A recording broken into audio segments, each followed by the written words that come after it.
সিরিয়ায় ইসরায়েলিরা হারমোন পর্বতে আধিপত্য বিস্তার করেছে।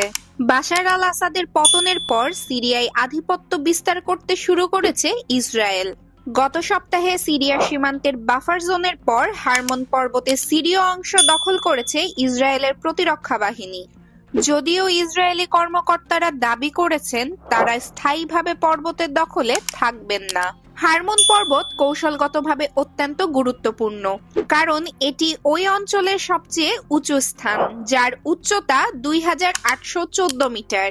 দামেস্কের মাত্র 35 কিলোমিটার দূরে অবস্থিত এই পর্বত থেকে সিরিয়ার রাজধানী ইসরায়েলের কামানের গোলার আওতায় আসে।